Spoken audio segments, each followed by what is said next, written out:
No, we get to see these guys kind of battle through all these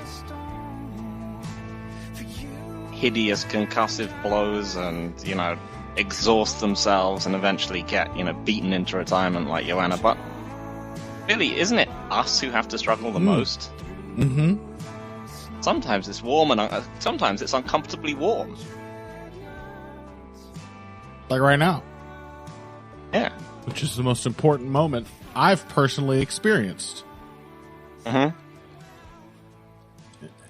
I mean, let's find out. In Poland right now, 16 degrees. It's 8 p.m. It's it's 60 degrees Fahrenheit.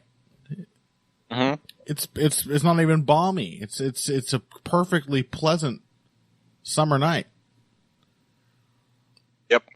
So how hard does you want to have it? There you are, in the middle of the day, in slightly too hot, slightly too humid Ohio. Yeah.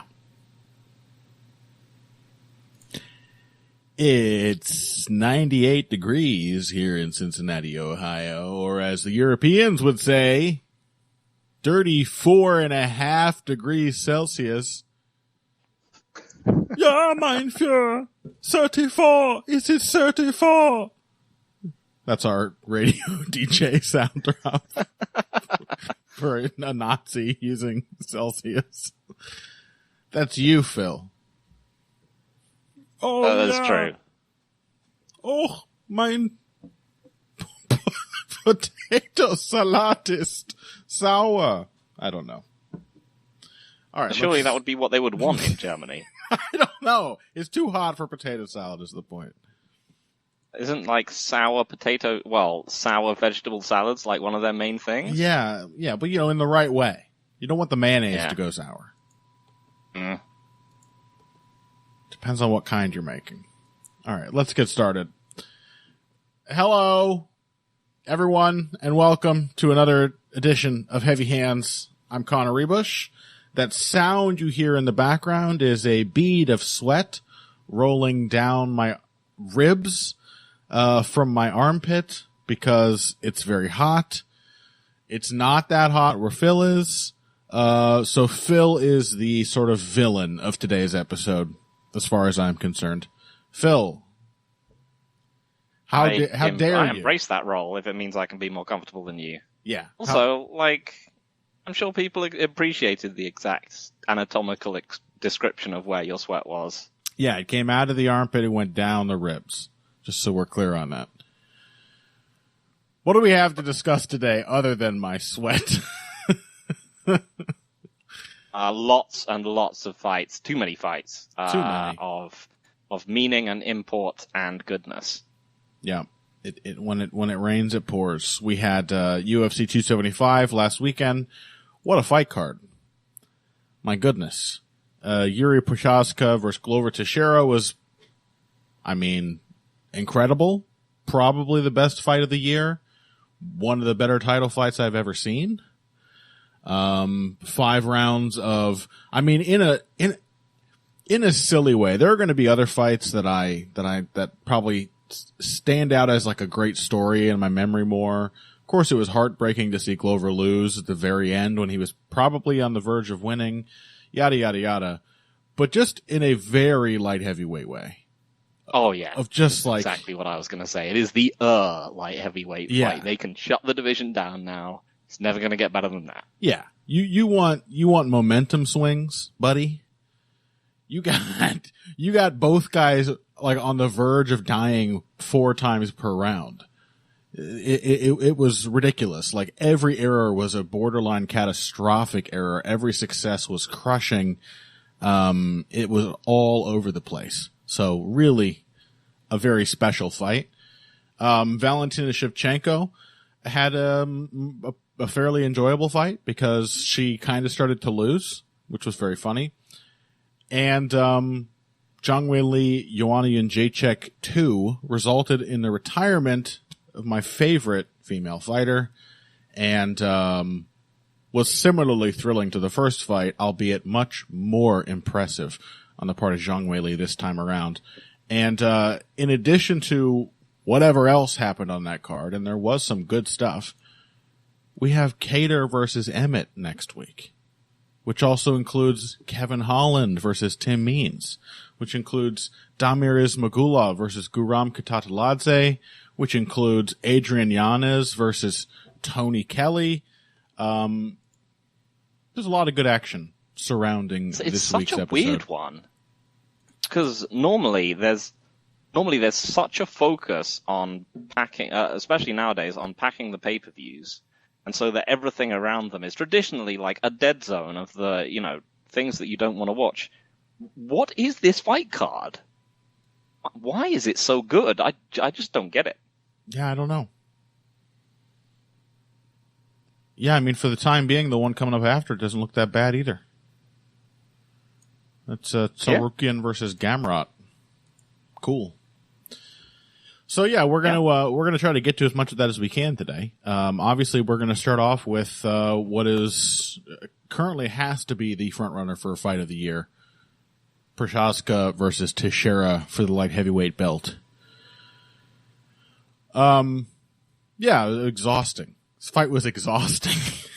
Mm-hmm. It was, like I said, there are other fights that have, like the momentum shift seemed to, the swings come in the right places. You get a bit of one thing, it starts to turn, you get a bit of the other thing.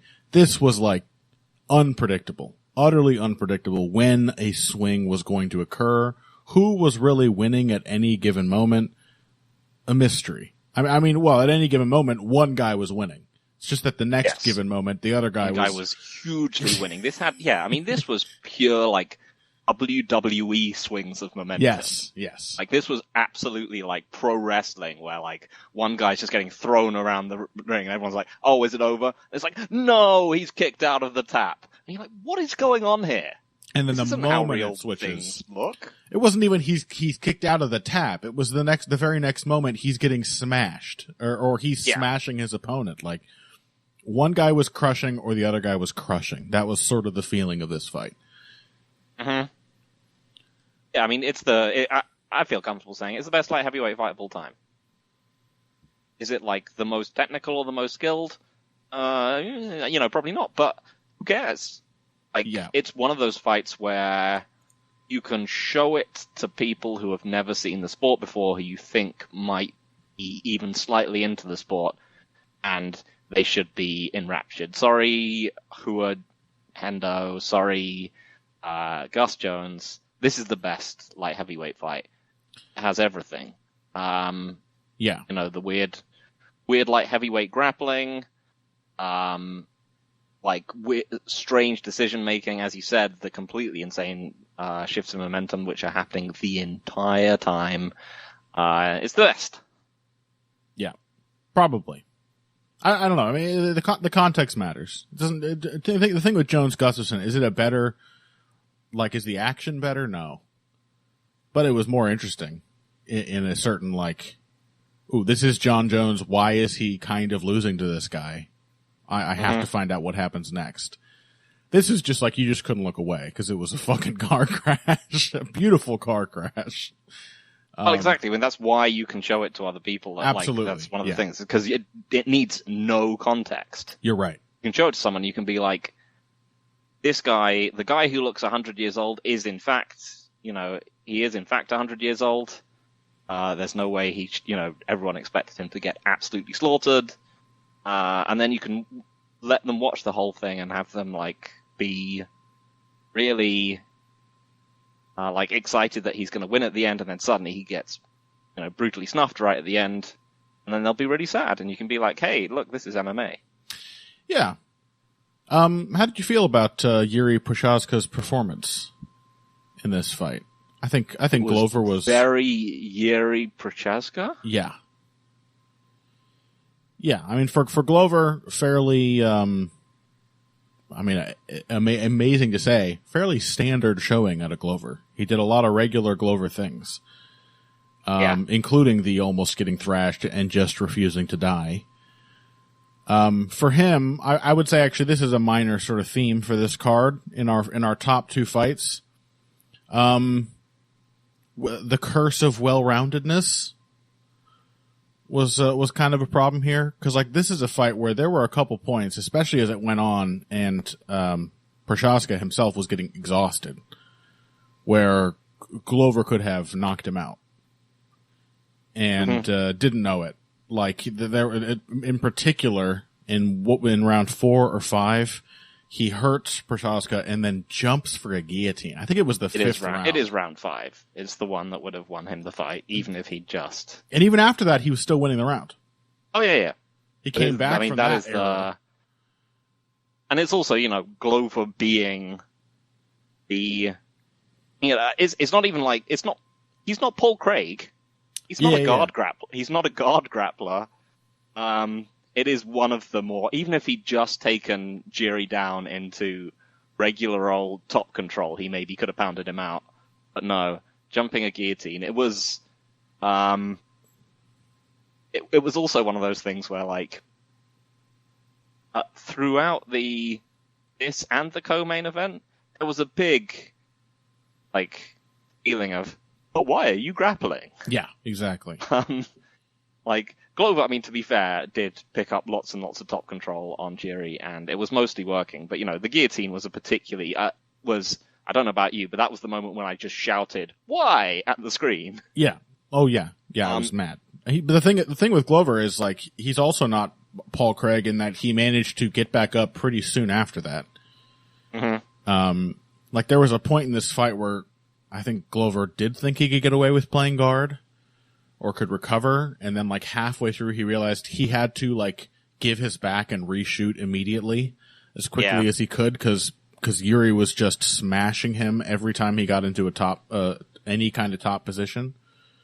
And he got back up from that guillotine jump, and then there was another moment, not as egregiously bad, but another moment in the same round where he had Prochaska seriously hurt with punches. And he just had to shoot a takedown.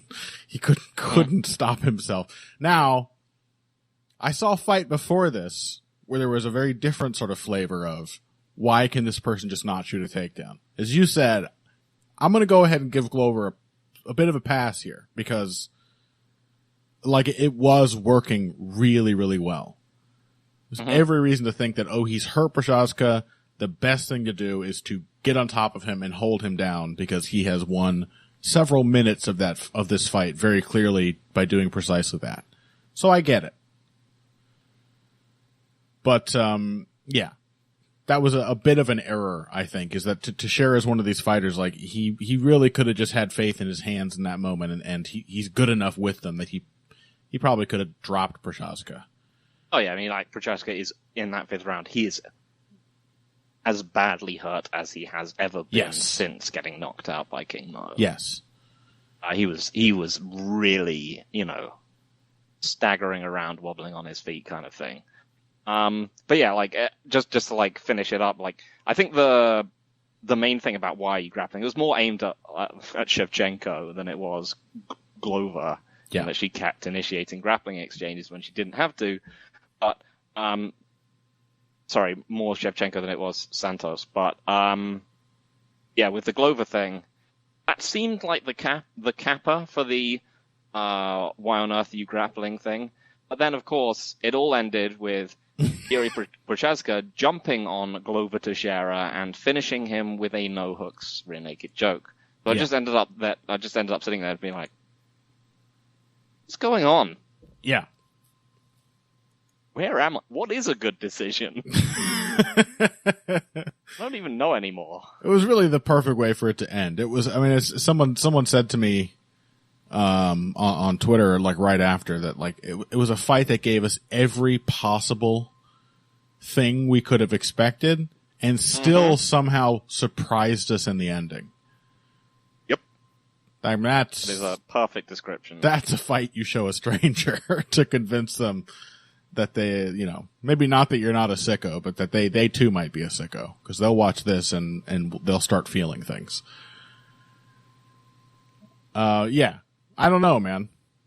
Utterly absurd. I mean, can we talk about any other sort of facets of the fight? Like, I thought Glover actually I mean, I thought Glover's approach was kind of interesting because he really did focus on counterpunching. Yeah. And I think you could see in some way, you could see why. I mean, Jiri was constantly throwing, like, level change threats at him. He was constantly, like, feinting little dips with his knees, or, like, feinting uppercuts and, and throwing them as well. Like, step knees, big, kicks up the middle. I don't think, maybe Glover could have walked through it if he'd been, hit by a level change counter. I mean, he'd walked through everything else pretty much throughout the fight. But he did duck into a knee at one point and ate it. Yeah. But, I think Glover was, more cautious and, like, kicking more than I would have expected as well. Yeah. But I think, so that was one of the things that I think he ended up being a bit safer. I know that's a strange thing to say given this fight. He ended up being safer in open space than I thought he was, because he wasn't really giving very much to work with. Yeah, honestly, conversely, I was very impressed by this. This is going to sound weird, like Prochazka. In the moments when Prochazka was doing the best on the feet, I found myself most impressed by how Glover was surviving, which he did actually, like, remarkably well. Like, I think that this fight was you could really, really see the benefits of, like, super long experience in a fight like this, because that at certain points was the only reason you could put it down to toughness or whatever, but I would say really the only reason Glover was surviving, like at moments in round 3 or round 2 when he was getting hurt. Prochazka was starting to overwhelm him. Round 3, when the body shots started to come in, the only thing keeping him around was the fact that he was literally seeing everything that was smashing him as it smashed him. He wasn't flinching. He was like perfectly present and just calmly enduring a beating. And if he'd freaked out or whatever, had been a younger fighter, like this is the kind of stuff. I mean, in a weird way, what we talked about last week, like what's the difference between Glover? Like, is it a good thing that Glover can just get hurt and just doesn't psychologically break and will stay in the fight? It was a major factor in this fight. It didn't break Prochazka back, which is a great sign for him. He didn't break just because he couldn't break Glover, but that ability of Glover's to just get nearly finished and not actually go down or go away, it was huge. Just how calm and poised he is under some of the most, like, intimidating fire I've ever seen. These insane combinations coming in from Prochazka, 10, 11 punches in a row. I was super impressed by that. Yeah, I mean, obviously, I found myself thinking as the fight was going on, man, Jiri dumps a ton of energy when he's fighting. This is really going to hurt him against someone later, but he's going to finish Glover at some point, so it's not going to matter. Yeah. And it just didn't happen. Yeah, and it almost hurt him here. I mean, I thought he was exhausted before I realized Glover was exhausted. He also looked like shit in round 5, Jiri. And no hate on him. I mean, the amount of violence both these men went through, I'm not disparaging. I'm just saying he came out in round 5 and was like, I thought he was done. Glover started hitting him and he just couldn't take it anymore. Yep. I mean, one of the things about him being a absolute lunatic and an incredible athlete is that his recoverability is just off the charts. Yeah. But what else? I mean, in general, I think I was sort of wondering, how, when we touched on this, how much does he come on the spectrum between Anthony Smith and Alexander Gustafsson? And I think basically the answer is kind of halfway. Yeah, pretty much. Couldn't really decide which Glover opponent he was at multiple points in this fight. We saw shades of both. Because yeah, I mean, I think in some ways it's a more athletically dependent version of either one of their games. Because Gustafsson is essentially trying to recreate what are for him low-risk exchanges by constantly being on his bike and getting people to walk into the jab.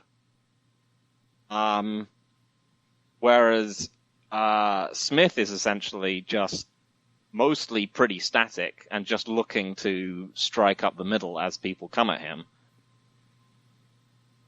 And Prochaska both uses up as more, if not more, energy than Gustafsson, but isn't actually, he's not actually creating much more like beneficial exchanges for himself by like pulling Teixeira after him. Yeah. Because everything that he throws is about some kind of shift or violent forward motion. Yeah.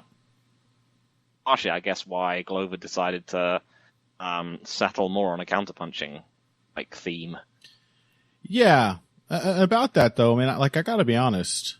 I do feel like Glover might have come forward and actually like given Prochaska some serious problems a little more consistently. Like he asked for a rematch. If they do a rematch, if Glover comes in and just like steps forward and jabs, every single jab he threw, Phil, every single one, not only landed, but at least like 70% of the time, set up an instantaneously crushing right hand.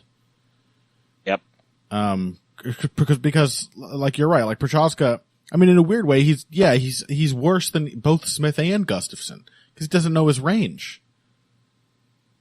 He won't stay at it. He's got a reach advantage here. He's faster, and he will not rely on those things.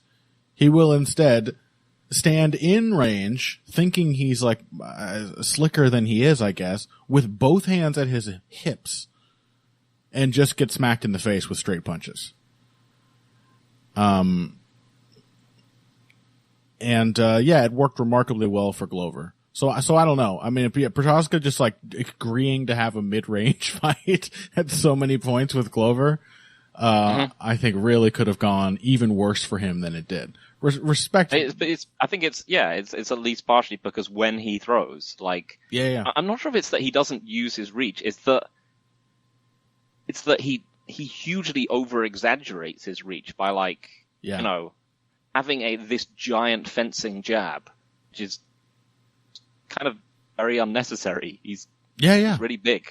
So, I mean, all you have to do is touch him. He's stepped himself right inside, and then he simply has to stand and exchange with his base like spread wide, and he's good at taking shots, and he's watching all the time, and he's got good he's got good shot selection. But yeah, like from a defensive standpoint, he's just standing there with his base like fully extended. Mm-hmm. So, what more can you say? A couple of adjustments to be made, I think, for both guys. Like, I also think that leaves the possibility that if Yuri were to approach a rematch of this fight the way he approached the King Mo one, which I said last week, a lot more cautious, really kind of trying on the like disciplined range fighter's costume, that would also probably work really well, because that's exactly what Gustafsson did to Glover. It seems like it could be a much more winning fight for both guys. I'm glad it wasn't. Honestly, yeah. I'm glad we saw both guys sort of just flinging themselves into this fire. Yeah, it would have been so heartwarming to see Glover win after that kind of fight. That's really the only thing. That's why I couldn't be as excited as everyone else. I was too heartbroken. It's the only thing that makes it a little bittersweet. And yeah, I mean, I think that. Yeah, and I'm just going to be pessimistic. I don't think Glover can do that again. I mean, I honestly, who thought he could do that this time? Why say that though? Look at his. This is the thing you said last week. You know, you thrust. Yeah, but I'm fully going to continue being pessimistic. This is house money situation. You're already wrong though. Yeah, good. I'm willing to double down on it. I'm just saying. Everyone's like, "Oh, Glover's always getting hurt." So what? He's a hero. Mm-hmm. That at a certain point, you see him getting hurt every time. How often can you see that before you're like, oh, he's Jackie fucking Chan? Of course he gets hurt. That's how he powers up. He's fine. He could do it again. Yeah. He could do it again. I have faith in Gloverman. Look at his entire last 5 years. Hope he can. I really hope he can. Yeah. That performance was specifically, I don't think anyone. No one thought that could happen in either direction. No one ever thinks that kind of fight is going to happen. But yeah, that specific thing where he just came back from getting brutally hurt on multiple different levels, hurt to the body, almost knocked down to, by strikes to the head, ground and pound, cut open, everything else. I never would have thought he could survive through all that. Not me. I'm not surprised. Motherfucker? Yeah, whatever. I'm not even actually impressed. It's so normal for Glover to do all that. I'm not even he impressed. just does that all the time. Yeah, whatever. Let's take a break. When we come back, are we talking about Valentina next? Yeah. Okay, great. Hey everybody, thanks for listening to this week's Heavy Hands. If you like what you hear, please consider pledging to support the podcast on Patreon. Patreon is basically continuous crowdfunding. You sign up to contribute a certain amount per month to help us with production costs and the like, and in return you get rewards ranging from a mention on the Heavy Hands website to a question or topic of your choice being discussed on the show. We have a lot more in the works to reward you for your help, and we appreciate every contribution. No amount is too small. Just head over to patreon.com and find how you can help out the only show dedicated to the finer points of face punching. Now let's get back to it. Okay, Phil, you're excited. Valentina Shevchenko, Tyler Santos. I was shocked to find out Tyler Santos is real. Huh? She walked out. I was like, oh, I thought this was just like one of those placeholder things. No, they actually found another opponent for Valentina. And what are you talking about? They found her historic rival. She almost beat her. She didn't really, but she kind of did. She did better than Maya. Right? She did better than literally anyone except Nunes. Pretty much. Yeah, she did better than anyone except the women who've actually beaten Valentina. Mm-hmm. Even Nunes, you could argue, didn't do that well. That's one of the worst fights ever. At least in the second time around. So yeah, speaking of people being pathologically inclined to certain, in a weird way, Phil, I'm going to shock you. Mm-hmm. In a weird way, this was the most endearing Valentina Shevchenko fight I think I've seen. Because you wanted her to be stupid. Yeah. And she fought kind of stupid. Mm-hmm. It made me, it gave me more sympathy for her than I've ever had. Because it's clearly not a conscious thing. She's not doing it to screw with you. She's doing it because she can't help herself. Exactly. It is like she's such a dogmatic fighter. Mm-hmm. She has to do the things she does. And you see fights where she clearly could rip someone apart on the feet, and then she keeps grappling with them, and you get mad. I get mad. Yes, this was the Priscilla Cachoeira fight. Yeah. But with someone who was like a genuinely physical force and good grappler. And a great grappler. And so suddenly we see a fight where it's not only, oh, she could beat this person up on the feet and she won't do it. I guess she's going to win boring. It was, she could beat this person up on the feet, but I guess she wants to lose. Because it really was not working out that she kept going to the grappling. And she couldn't stop herself to do it. I compared it to like a Roomba. Like being trapped in a corner or under a coffee table. You're like, you don't get mad at it for not vacuuming the room in the most efficient way. You're like, oh, poor little guy. And then you let it go. I found it weirdly endearing that Valentina, and in a way also impressive, because she created her own reality. She made it work. fifth round of this fight, she was still like, well, I'm not really winning unless I'm winning the grappling too, right? And she did start winning the grappling too. She really bent the reality of the fight to the only kind of fight she knows how to have, into that shape. And I actually found that weirdly impressive. I also enjoy seeing a fighter as dominant as Valentina pushed. And she was really, really pushed here. So I actually quite enjoyed this fight. Yeah, I mean, I didn't think it was a good fight per se. It was pretty good. For basically that reason. Because it was super one-sided on the feet. And yeah, I don't think there was any, what my scorecard was, I don't think there was any chance of really scoring a Santos win. No. She definitely did not get to third, and I was also saying, like, she could have got the second round? Yeah. Where there was there was some grappling, there was some sub attempts that weren't close, and meanwhile, every moment it was on the feet, she was just beating Tyler Santos' ass. Yeah. I mean, in a very, measured Valentina kind of way, but still, like, she had a huge advantage on the feet. Yeah, I mean, she was landing clean, hard shots on her. And even, like, the back control wasn't really leading to, like, significant offense in that kind of way. No, there was a period. So, yeah, I mean, I do think this was one of those ones where, like, people allowed even the judges, I think, honestly allowed their perception of, like, oh my god, she's in trouble to really influence how they were scoring it. Yeah, I mean, that was really the story of the fight, I think. There wasn't any, like, pathological... There wasn't any... I don't think... We mentioned beforehand that, Santos is a real threat, but she doesn't do enough to make her own game plan work in this way. I think she actually did better in that than we have seen in the past. There were, like, several occasions where she actually forced the clinch on her own terms. She did push Shevchenko up against the cage and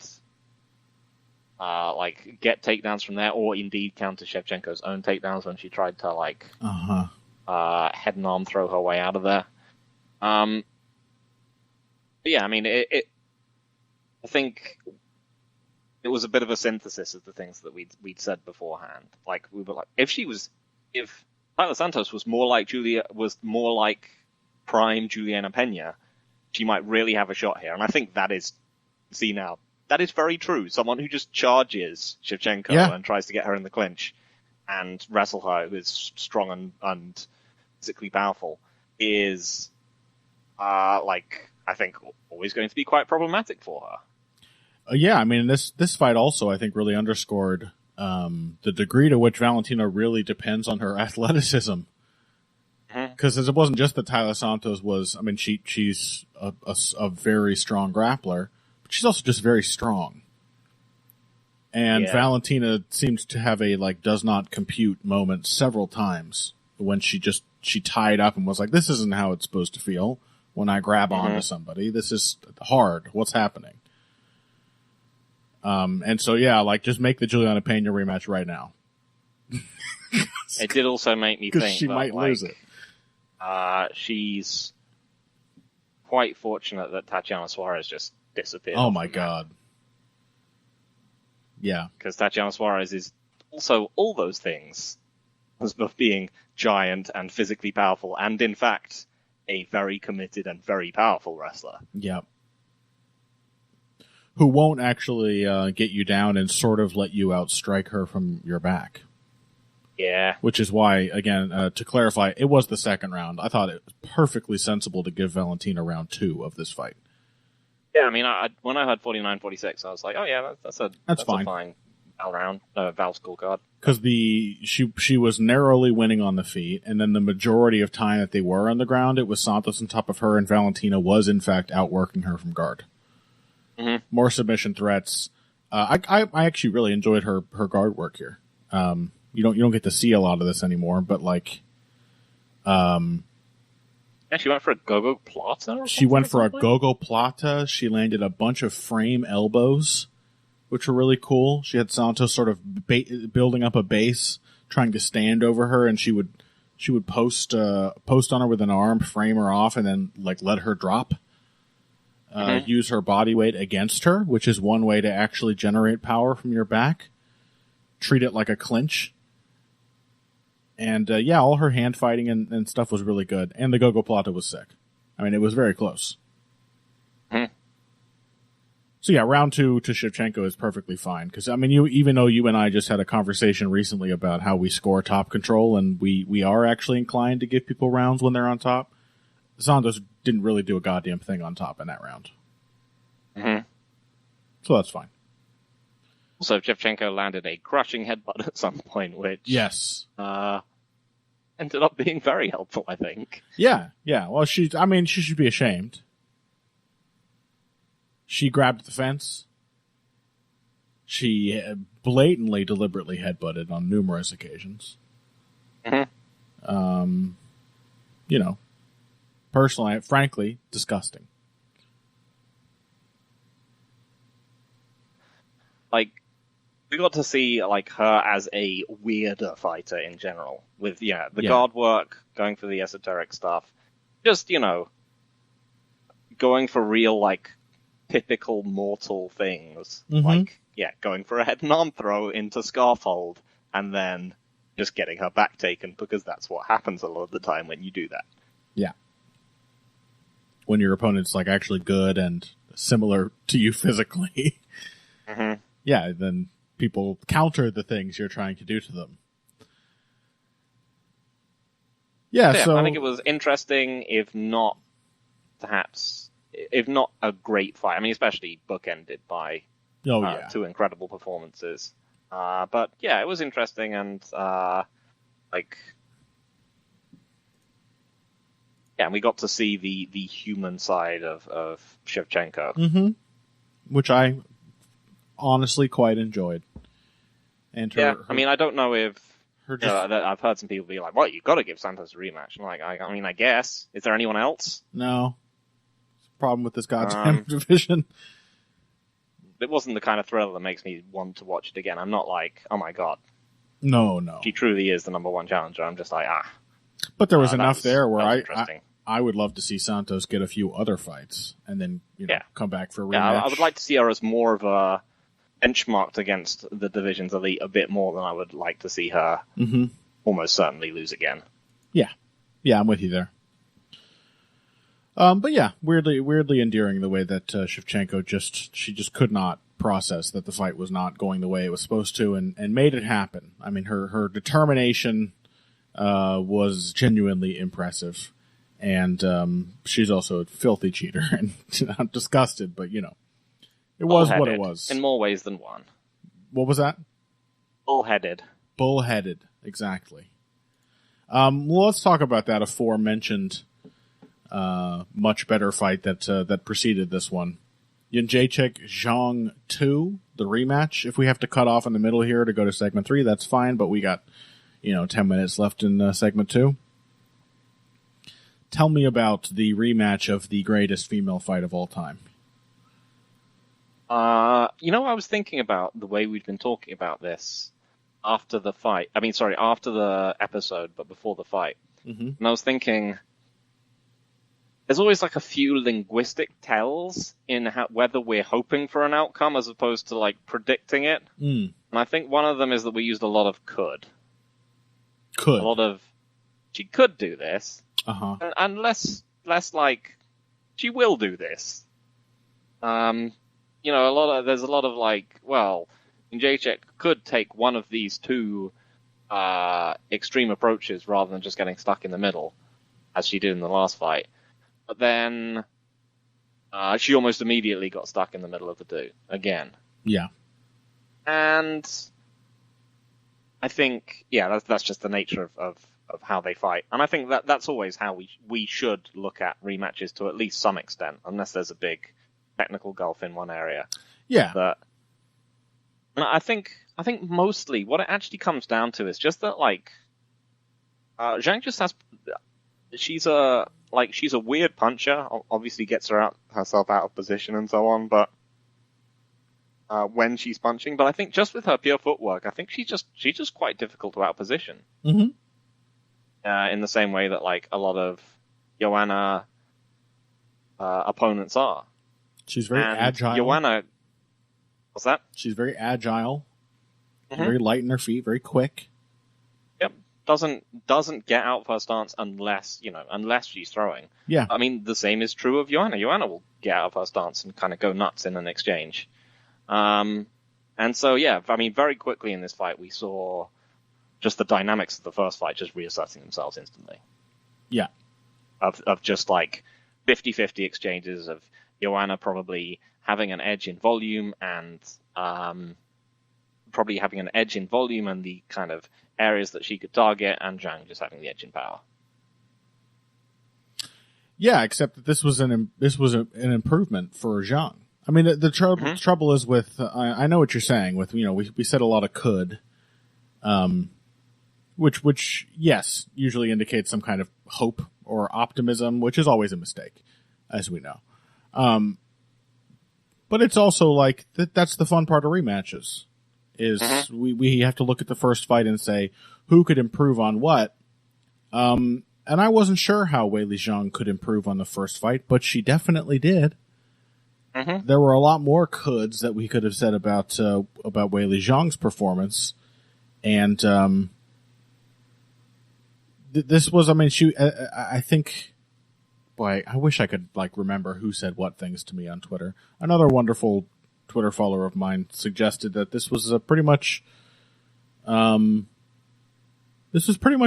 Shevchenko's game plan against Joanna, which we now know is Valentina Shevchenko's game plan against everyone. But this was like an amped up version of Weili Zhang was like, "Oh, I had a physical advantage in the exchanges before. What if I also just have a physical advantage?" In the physically, what if I can just tie up with her and overpower her, and I work on my wrestling? I'm not going to attribute all of this just to physicality. It played its part, but she also clearly is honing her wrestling and used it superbly well as a new element in this fight. I mean, that changed the look after those first few familiar exchanges completely. A completely different fight after about 2 minutes. So yeah, I think one of the things we've often said about Weili, I think due to her, at least partly due to her background, is that she's like a very agile, accurate kicker, and she's like pretty good at countering kicks. Yes. And I think that was the real difference, is that she trained not just like countering the kicks with the punches, as she had done like earlier on in the fight, but then that she was gonna, as Valentina did, she was gonna counter with takedowns. Mm-hmm. And that was sort of it, I think. For the first round, that both her counters to the kicks in that, and I think Joanna's tendency to just kind of throw raw low kicks, it'd come back to bite. I mean, they worked great at the end of combinations for Joanna, and to Joanna's credit, again, she stopped doing it after the first round, but yeah, she got countered by a big right hand on one of her low kicks, maybe two in fact, and then the third one, Zhang just ran her off her feet. But so I think Zhang improving as like an offensive wrestler, also just a lockdown grappler, was the way that she kept being able to turn that into control positions or damage. Yeah. Constantly hitting transitional strikes. Again, something she's always been very good at. And just not allowing Joanna to escape. Yeah, it wasn't even just kick counters. I mean, I think the first takedown she got in the fight, she just bombed Joanna with a right hand and grabbed the double leg off of it, like real, just classic, I'm an athletic wrestle boxer type of moves.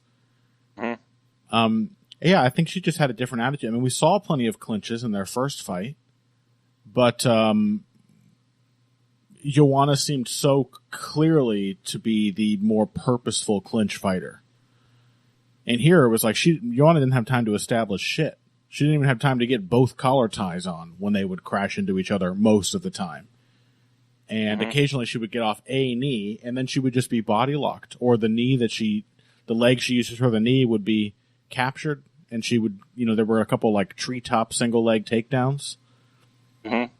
And they worked as kick counters, the takedowns. So I think it was just a whole sort of attitude shift from Weili Zhang that like, this is another area in this fight where I can actually just completely neutralize her. And I think you're totally right to give massive praise to the top control that she showed. It was a very MMA kind of top control. I mean, like an MMA natives kind of top control. Because a lot of I think you're right. It wasn't a kick counter, was it? It was just a punch combination she just level changed under. Yeah. Yeah, I mean, yeah, there was a bit of everything. She just found basically numerous ways to bridge from striking into wrestling, which clearly favored her. I think that was a major part of the game plan. And then I really liked what she did in round 2, which was a bit different, but we'll talk about that. Yeah, the positions she found ground and pound in were like, she kept getting Joanna to think that she was like succeeding in escaping or improving her position. And then she would kind of just like stop the scramble halfway through and start punching her in the face.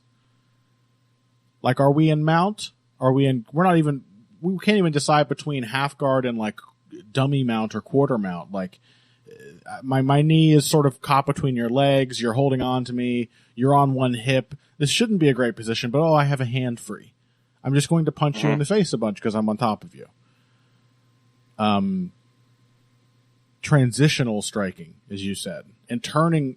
This is a cool thing you see in MMA in ground and pound, which is, again, like, as always, like the unique part of MMA is there's a totally different sort of, you introduce striking into a grappling battle and it brings elements of striking with it, which is that, like, there is no such thing as a stable position. Everything's always shifting and changing, and you hit your opponent while they're adjusting their position. That's what you do on the feet. That's how angles on the feet work.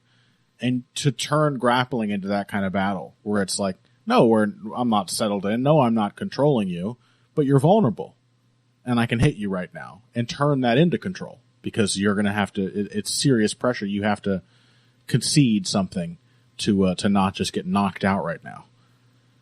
I love that. And, I mean, I hated seeing it, but I love it. And Weili Zhang did it. I couldn't even really be as mad about this as I was about Prochaska winning, to be honest. Because even though I love Joanna more than Glover, I was like, holy shit, that was a good performance. She just kind of crushed her. So then, yeah, let's talk about round 2. This was very Valentina as well, although with a nice, more Weili Zhang kind of twists, giving it her own flavor. This was much more long range and spamming body kicks. Yeah, this was a super kick heavy round, which she hardly threw one in the first round. And then round 2, I think she really correctly reasoned that, Joanna is going to try to get in with her hands more. She's going to get more aggressive. I'm going to make her make mistakes in order to get close to me. That way I can wrestle her more easily. So yeah, she kept her at bay. She just gave her a huge amount of distance to cover by just out kicking her. Yeah, super smart. Yeah. Pretty basic stuff, like it's the Lyoto Machida strategy, but hey, it still works. Yeah, nice mixture of kicks as well. Body inside. Yeah, I mean, Joanna never the most dangerous when she's coming in. Always tends to like chop a bit with her right hand when she's stepping inside. So yeah, as she was forced to cover space, she really didn't have all that much behind her punches, and Weili was just able to scare her out of the pocket most of the time. Good. Yeah. So just a super smart performance. Good sidekicks from Weili Zhang too, by the way. Yeah. I want to point that out. They weren't We've seen some women's MMA with some sidekicks that don't mean anything. We've seen Holly Holm fight. These were like, oh, as long as you're nasty. Yeah, as long as you're at range, you are getting fucked up. This is like I've never seen anything actually like gas Joanna, but that's the kind of strike that would contribute to that.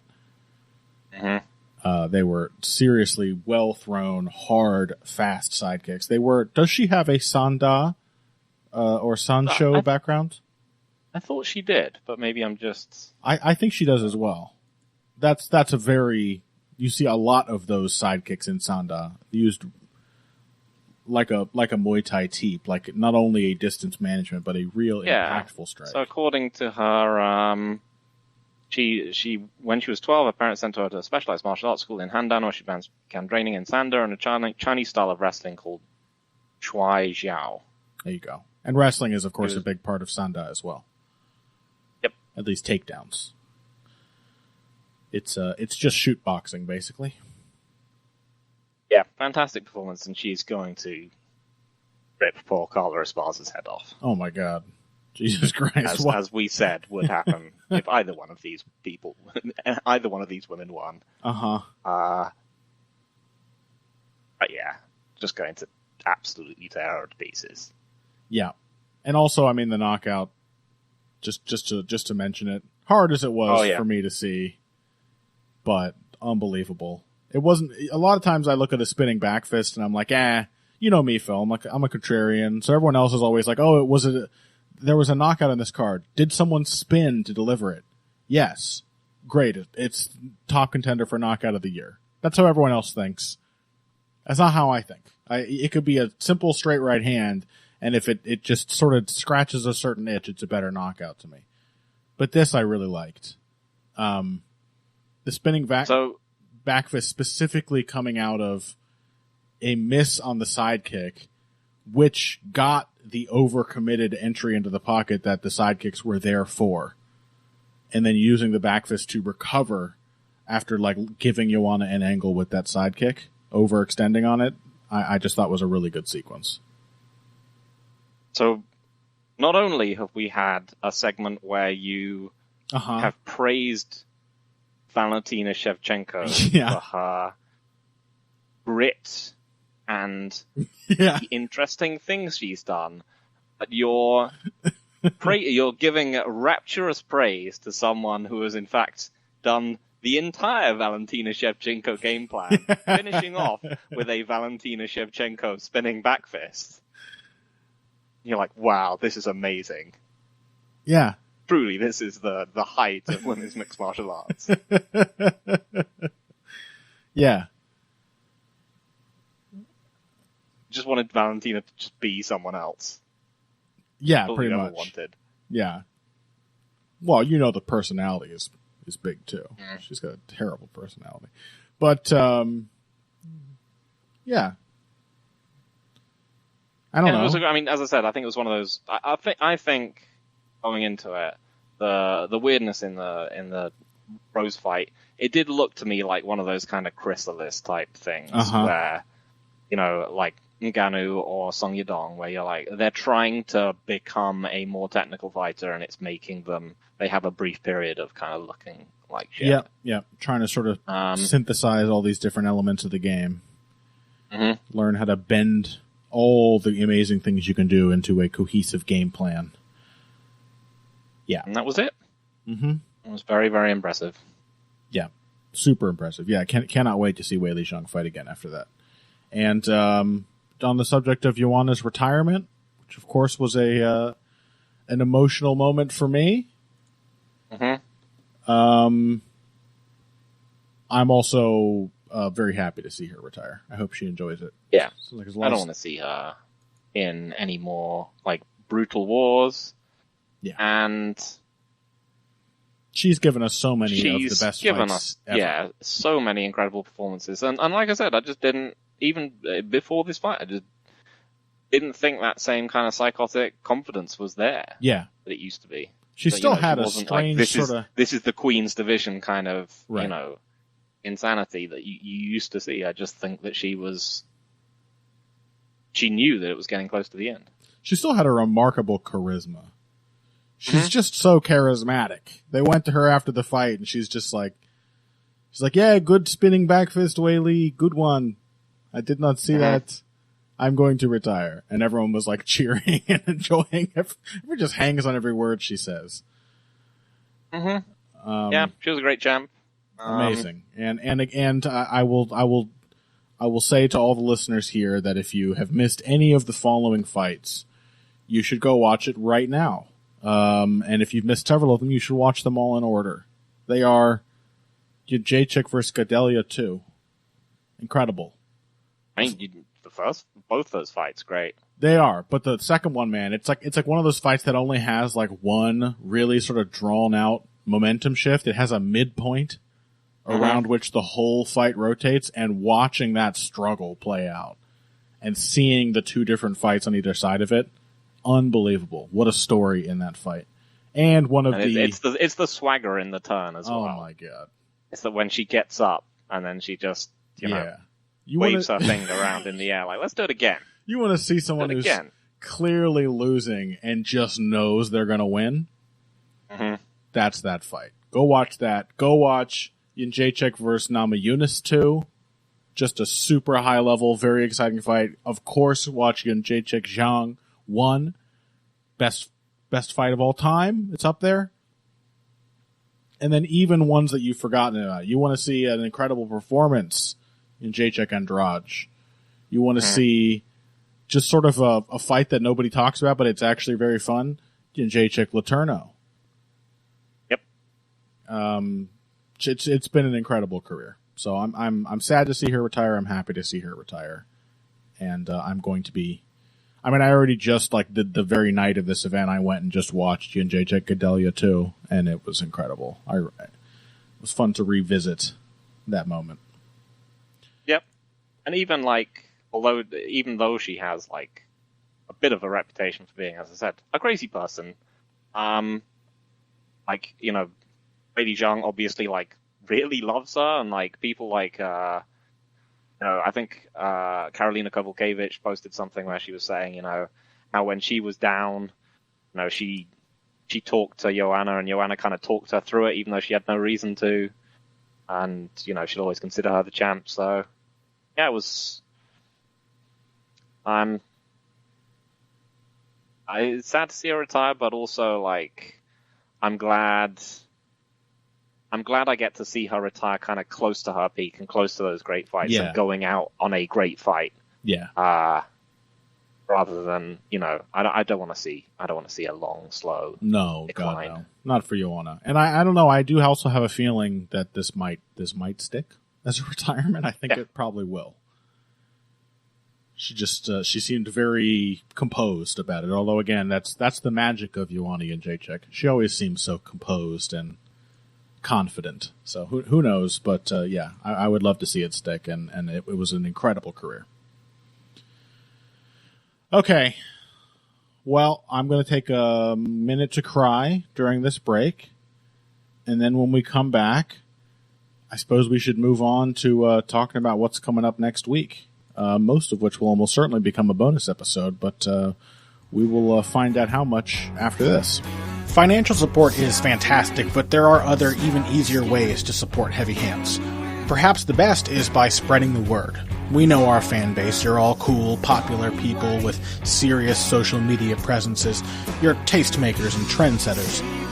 Okay, there are one or two of you that don't fit that description. You know who you are, but no matter what, you can always help us out by telling folks about the show. You can also give us a positive rating and review on iTunes and Stitcher, things like that. We rely on word of mouth and positive feedback to grow and improve, so thank you very much for your time and your help. Now, back to the show. All right, welcome back to Heavy Hands. Let's talk about next week's main event. Calvin Kattar, Josh Emmett, a fight which is not as charged with emotion for Phil McKenzie as it would have been a short while ago. You have, as I believe you rehashed on last week's episode, you have forgiven Josh Emmett for the crime of existing. Mm-hmm. He's okay by you at this point in time. He's been through enough, I think, at this point. As it turns out, my hatred is not inexhaustible.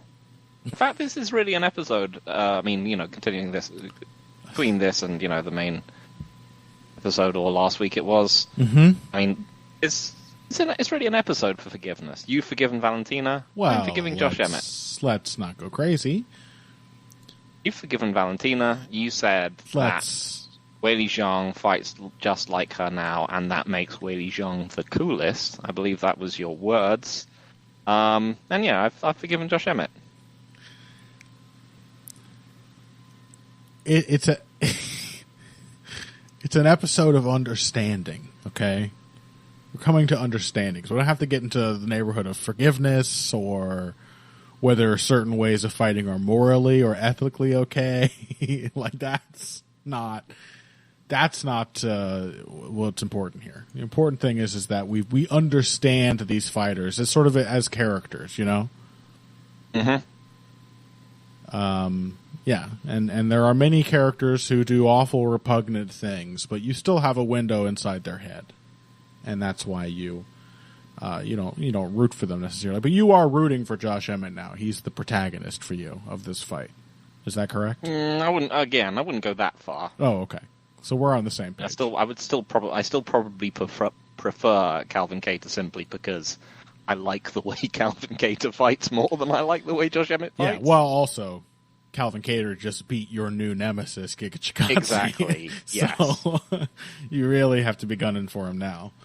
If I still hated Josh Emmett, then Calvin Cater would potentially be on his way to becoming my favorite fighter. Yeah, honestly. So how do you think it's going to shake out? It's an interesting one. Yeah, I think it is an interesting one. I really think it's one of it is one where I think you do have to favor Calvin Cater, right? Yeah. I think of the matchups between these two guys, are these sort of common or similar matchups between these two guys? Emmett is not winning them as clearly as Cater is. Yeah. And he's kind of losing them in often struggling in ways which make you think, oh, Calvin Cater could probably capitalize on that quite a lot. How so? I mean, just, a tendency to leap back out of range with his arms up as his primary method of defense when he's not counterpunching. Mm-hmm.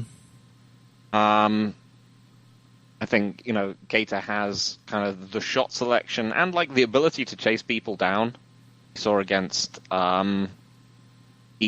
It's not particularly actually, we've talked about how Cater is pretty foot slow and planted and so on, but if you just back straight up he can chase people down. Yeah. Just that he's a straighter puncher, and it takes Emmett a long time to build into that kind of fight.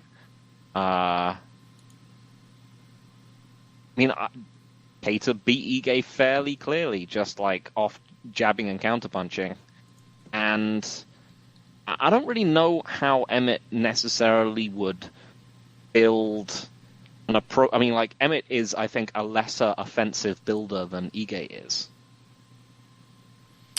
I think so. Yeah. He is more of a just pure counterpuncher, one big shot kind of guy. Yeah, unless you're. I mean, the interesting thing here is, to me, is Emmett Burgos, which was still far and away Josh Emmett's best performance. Yep. Where he was just really on the ball the entire time, and that was a fight where we saw Emmett. A rare fight where we see Emmett versus someone who is actually just plowing forward constantly. And I think that's the thing with Emmett is a lot of people just get scared off by the power, and then he's not super creative or even particularly interested in making offense happen proactively. But if you don't get scared off by the power, if you think, oh, I have to meet him, I have to break him, I have to grind him down, I think that's probably the best Josh Emmett you're going to fight. Is when you just keep making him hit you. and he can put things together, much better than you might think. Suddenly, I mean, I'm still super impressed in that Burgos fight by just how he used every single element of his striking to constantly just reset his position, get a slightly better angle, get back to the ideal range, make you make the mistake of getting into his range all over again. Mm-hmm. And I wonder about Calvin Kattar, because Calvin Kattar loves doing that. As you said, he loves coming forward and is a little foot slow and a little hittable more than he used to be. Although, granted, one of my favorite things about the Giga Chikadze fight is that his defense actually looked better than it has in some time. Mm-hmm. But yeah, I do wonder, like, what happens if Emmett is in counterpunching mode? How does Kattar deal with that? Because I kind of think if invited to just come forward and walk into the wood chipper, Kattar tends to do that. I think so, but I mean, I don't. He's not as pathologically, aggressive as Burgos is, because let's be honest, no one is. Well, it's true. Yeah. I think he's more likely to concede his own. He's more likely to have a sort of mid-range fight and try and set up aggressive, trying to aggressively counterpunch against Emmett rather than literally pushing him into offense in the same way that Burgos did. Oh yeah, there's no way it's going to be full on Burgos, but it could be like Kattar really struggled in his fight with Dan Ige, who often, I think, kind of prefers, at least from the outset, before he kind of changes through the fight, a similar style. He's kind of a wait-and-see counterpuncher who throws, big body shots, a lot of big single shots, occasional combinations, but really likes to draw people in. And it worked pretty well against Kattar until Ige gassed in that fight. Mm-hmm. And Josh Emmett has incredibly good conditioning. Yes, he is a freakily well conditioned for how he fights. Yes. So that's kind of what I wonder about, is in that fight too, like the solution Kattar came up with was kind of just to become more Shane Burgos as the fight went on. Yeah.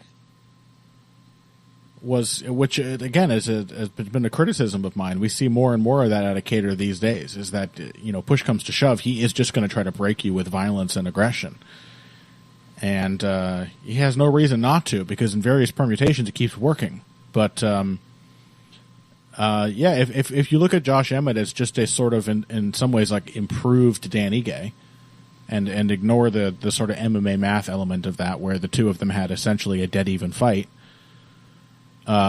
If you look at him as a Kattar opponent, as a sort of a more athletic Dan Ige, then let's say more athletic, less tough, I guess, could be the catastrophic failure there. But yeah, Ige was kind of winning that fight until he wasn't. Yeah, I mean, I think there's not probably a pretty strong argument that Ige beat Emmett. Yes. I don't know. I mean, I think. Oh, I meant when I said that. By the way, I meant Kattar Ige. That Ige was beating Kattar until he wasn't. I mean, I don't know. What was the score? What were the scorecards for that? It was like a fairly convincing Kattar win. Oh, absolutely. It was like no question. 49-46 or. Yeah. There's just a point in that fight where Ige starts actually like landing his body shots and finding his counters, and Kattar is kind of just walking into everything.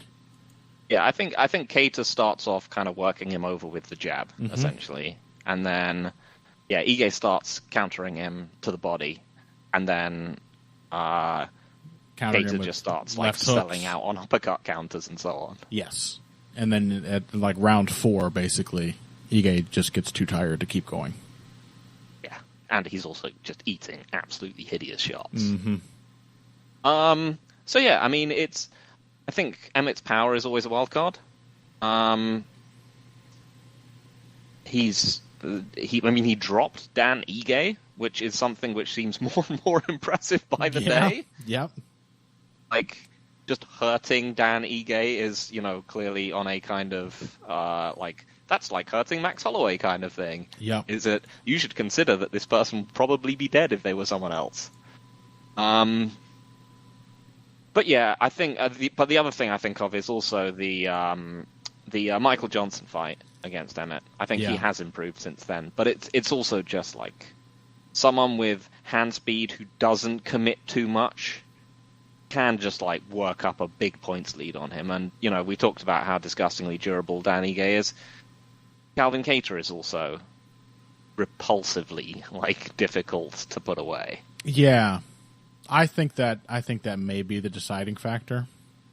I can honestly see this being a very hard fight on Calvin Kattar, and I can very easily see him it being hard in sort of a boring way, and then becoming hard in a not boring. I mean, it's going to be good the whole time, but relatively speaking, and then it just get hard in an incredibly violent way where he's still not clearly winning, and then maybe just in very Calvin Kattar fashion breaking Josh Emmett at some point. Yeah, I mean that's the thing. So is that, basically, the Ige fight. Yeah, I mean, both of these dudes fought Jeremy Stevens. Both of them had a Jeremy Stevens fight with Jeremy Stevens. Yep. Josh Emmett lost. And Calvin Kattar didn't. And I think that may really just be the thing that decides it for me and makes me pick Calvin Kattar. Yeah. I mean, I think there's obviously a speed and athleticism edge for Emmett. But there's just a toughness and a variety edge. Yeah. For Kattar. It's the fact that he's got those two gears. He can fight like Michael Johnson did, and just jab Emmett up. But if it comes down to it, there's a solid chance he can just outbrawl him anyway. Yep, and I expect it to come down to it. Some point or another, because Emmett's going to get pushed by jabs. He's going to respond, big body shots, big counters, and it's just going to escalate. With Kattar having to keep Emmett under pressure, Emmett having only one good way to respond to that kind of pressure, and it working because Emmett, hits like Josh Emmett, and then it just not actually working enough to stop Calvin Kattar rolling him over. That sounds like the arc. I'm going to go ahead and, in fact, with some confidence, I feel like that is the shape of fight we're going to see. So now I would just love to be surprised.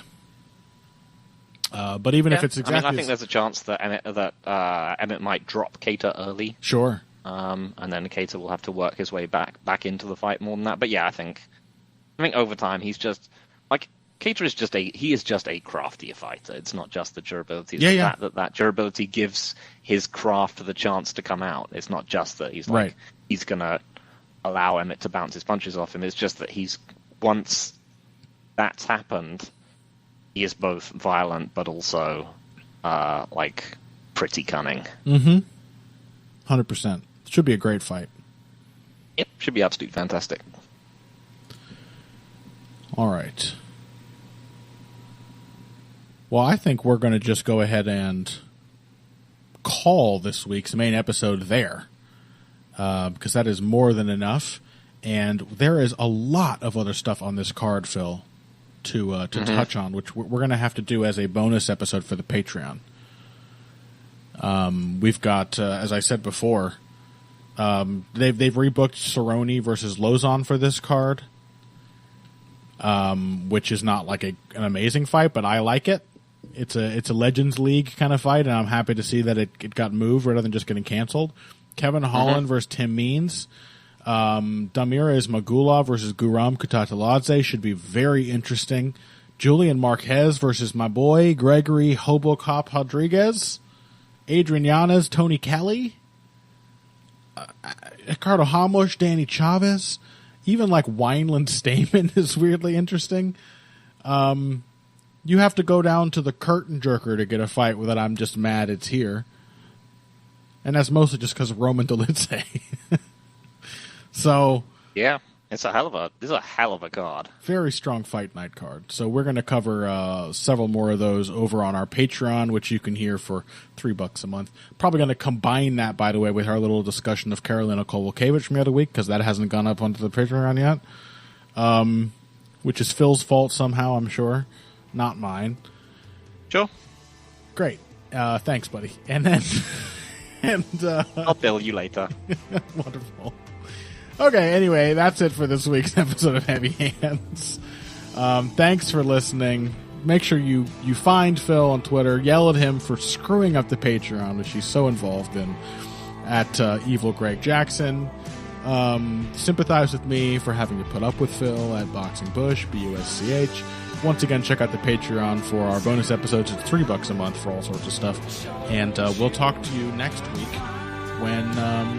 I guess we'll maybe have Tenshin versus Takeru to talk about, if that has become publicly available. God knows.